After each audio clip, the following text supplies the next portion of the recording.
Hi students. Now human reproductive system. In previous chapter you studied about major types of reproduction, in which you studied asexual and sexual reproduction, and this is human reproductive system. So let's see what's in it. This is human reproductive system. So let's go. First of all, human reproduction. What is it? See, human reproduction employs internal fertilization. Gonads are sex organs that produce gametes, and male gonads are the testes. Here testes denote plural and TES denotes singular, which produce sperm and male sex hormones. Female gonads are the ovaries which produce eggs and female sex hormones.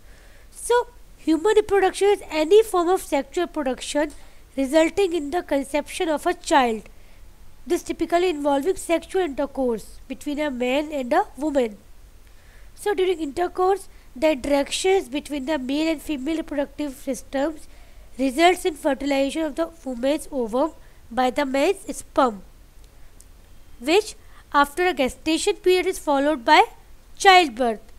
So, reproductive system is a system of organs and processes that take part in reproduction. So, overall reproduction is the formation of new similar young living organisms by the grown-up individuals of a species or race. So, this is human reproduction. Next, secondary sex organs. So, what are secondary sex organs? Let's see. See, the secondary sex organs include the reproductive ducts that transport gametes and reproductive glands that help in reproductive process. There are in each sex certain accessory or external sex characters such as prostate and seminal vesicles in the male and uterus and fallopian tubes in the female. See, sex organs, glands and ducts which do not produce gametes but are otherwise essential for sexual reproduction are known as secondary sex organs. So in human male reproductive system, the secondary sex organs are vasa efferentia, epididymis, vasa deferentia, ejaculatory ducts, seminal vesicles, urethra, prostate gland, Cowper's gland and penis. Whereas secondary sex organs of a female include fallopian tube, uterus, vagina, external genitalia, Bartholin's glands and mammary glands. So this is secondary sex organ. Next, first of all we study about male reproductive system, and this system consists of, this is male reproductive system. There is prostate gland, seminal vesicle, ureter, pubic bone, urinary bladder, erectile tissue, urethra, glans penis, epididymis, scrotum, testes, vas deferens and accessory gland. So what comes in male reproductive system? It consists of scrotum, a pair of testes, vasa efferentia, a pair of epididymis, a pair of vasa deferentia, a pair of ejaculatory ducts, a urethra, penis and certain glands. So, first secondary sex organ is scrotum. See, what is it? This is scrotum, a sac-like structure beneath the penis. See, scrotum is a loose pigmented pouch of a skin arising from lower abdominal wall below the pubic symphysis and hanging between and in front of groin part of the thighs. These are scrotum. See, scrotum is divided internally into right and left compartments by septum scroti. See, scrotal skin bears sebaceous glands that produce a characteristic odor, sweat glands and nerve endings. Wall of scrotum has three layers: outer wrinkled skin, connective tissue and smooth muscle, and an internal septum scroti divides the scrotum into two sacs, one for each testis. Scrotum bears testis. Left testis lies a bit lower than the right one. So the position of septum scroti is indicated externally by a raphe. Testes originate in the abdominal cavity but later during the 7th month of development descend into the respective scrotal compartments through passages termed as inguinal canals. So if an inguinal canal remains open or is torn, a loop of intestine may descend in the scrotum to produce a disorder of inguinal hernia. Next, in men and some other mammals, the testes remain permanently in the scrotum here and keep functioning throughout the year. See, here the scrotum lies. This is penis and this is two compartments or two sac-like scrotum. See, the scrotum acts as the thermoregulator, that is maintaining the testes at a temperature 2 centigrade below than the body. So scrotum acts as thermoregulator, that is maintaining the testes at temperature 2 degrees centigrade below than the body temperature, which protects the sperm against relatively high body temperature.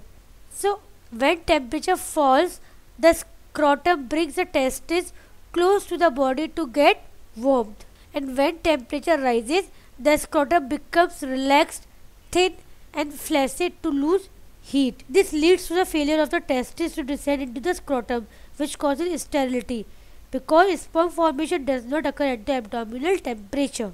So this is all about scrotum. Next is testes. TES testes is singular, whereas TES testes is plural. So what's in testes? See, this is testes. These are the wall of testes, this is septum, these are seminiferous tubules. This is rete testi. What is rete testi? It is a network of small tubules found in the part of the testicle that carry sperm. So these are rete testes. Rete testes is network of small tubules found in the part of the testicle that carries sperm. See, testes are a pair of oval, pinkish primary sex organs of male reproductive system, each with a size of 5 cm length and 3 cm thickness and 2.5 cm width, and weighing about 12 gram, and lying obliquely in scrotum, and it is suspended in its position by means of a spermatic cord. See, testes are the primary sex organs and they are suspended in a sac called scrotum by a spermatic cord. These testes lie in the scrotum. Testis is enclosed in the tunica albuginea, which is lined by the thin tunica vasculosa of loose connective tissue with abundant blood vessel. See, each testis has 3 coverings, and these are tunica vaginalis, tunica albuginea and mediastinum. See, tunica vaginalis is a bilayer of peritoneum with a narrow coelomic cavity having coelomic fluid for sliding. But see, the actual covering of testis is a dense blue white fibrous connective tissue, and this is called tunica albuginea. Tunica albuginea also projects inside testis to form a thick incomplete vertical column called mediastinum. Next, outside tunica albuginea around most of the testis there is a layer of tunica vaginalis. In growths of the tunica albuginea called septa, divide the testis into some 200 to 300 lobules. See, the septa produce 200 to 300 conical testicular lobules, each with a covering of vascular sheath of loose connective tissue called tunica vasculosa. See, each testicular lobule contains 1 to 4 highly convoluted seminiferous tubules, blood vessels and nerves. See, a lobule is filled with connective tissue and 1 to 4 convoluted seminiferous tubules. A total of 900 to 1000 yellowish seminiferous tubules occur in each testis. The ends of seminiferous tubules converge toward the middle of the posterior surface of the testis and join to form tubuli recti. See, in the connective tissue lying in between seminiferous tubules are present interstitial cells or Leydig cells. They contain yellow pigment granules. See, Leydig cells are large polyhedral cells which have eccentric nucleus and small lipid containing vacuoles. They secrete testosterone and other androgens. See, seminiferous tubules are closed at one end and they become straight or tubuli recti towards mediastinum. The tubular recti enter a network of irregular but fine channels called retitestis. So the tubular recti open into a retitestis, and the interstitial Leydig cells line the connective tissue present between the seminiferous tubules. So this is all about testis. Next is vasa efferentia. See, this is vasa efferentia. So many tubules. See any of a number of small ducts. These are small ducts that carry semen from the testis to epididymis. Is called vasa efferens or vasa efferentia. Let's see what's in it. These are 15 to 20 fine convoluted ductules which pierce the tunica albuginea to enter the head of the epididymis. This is epididymis. This is the head of epididymis. See, retitestis. What is retitestis? Retitestis is a network of a small tubules found in the part of the testicle that carries sperm. So the retitestis is connected to caput epididymis by 12 to 20 tubules called vasa efferentia. Their lining epithelium is pseudostratified.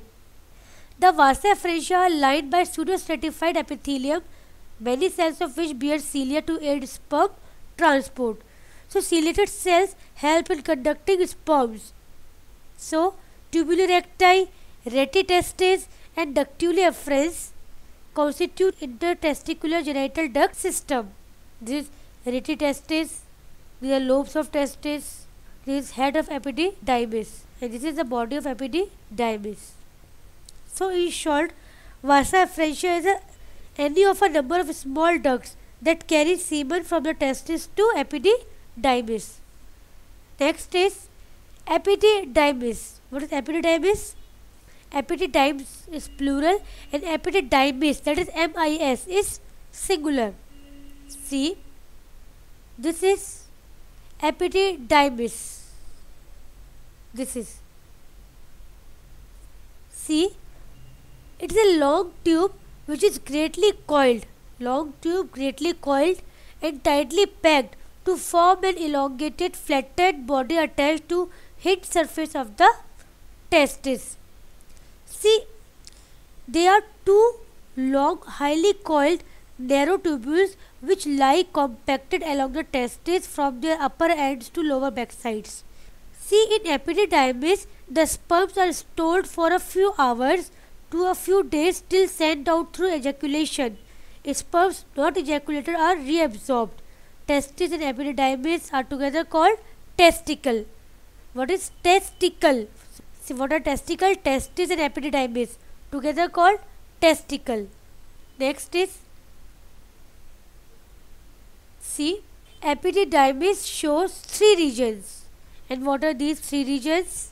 First one is upper wider head or caput epididymis. This is head of epididymis or caput epididymis.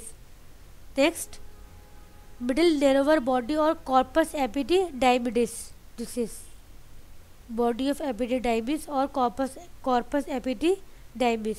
And lower also wider tail or chordae epididymis. This is tail of epididymis. So it divided into three parts: head region, middle narrow body and tail part. Next is vasa deferentia or singular vasa deferens or sperm duct. See, it is a continuation of the chorda epididymis. Okay. Actually, a pair of thick walled and muscular tubes, each of 30 to 35 centimeter, developing from chorda epididymis coming out of inguinal canal as constituent of spermatic cord, passing over behind urinary bladder, gets dilated to form ampulla.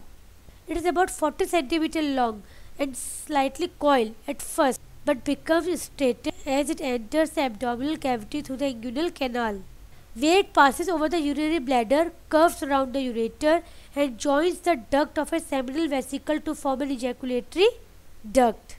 See, at its distal end, the ampulla receives a duct from seminal vesicle. Near its end, the vas deferens is enlarged to form a spindle-like ampulla for the temporary storage of spermatozoa. See, Vasa deferentia store, nourish and conduct sperms. Next is ejaculatory ducts. See, this is ejaculatory ducts. See, these are about 2 cm long, thin walled tubes pass through the prostate gland and open into the urethra. See, these are straight muscular tubes, each formed by the union of a vas deferens and duct of seminal vesicle, where ejaculate is formed by mixing of sperm with secretion of seminal vesicle. The two ejaculatory ducts join the urethra within prostate gland. This is ejaculatory ducts. Next is urethra. See, this is urethra. It arises from urinary bladder. Urethra is arises from urinary bladder. Urethra arises from urinary bladder and is about 20 cm long. This is 20 cm long. See, a urinary duct leading from the bladder. From the point it is joined by ejaculatory ducts.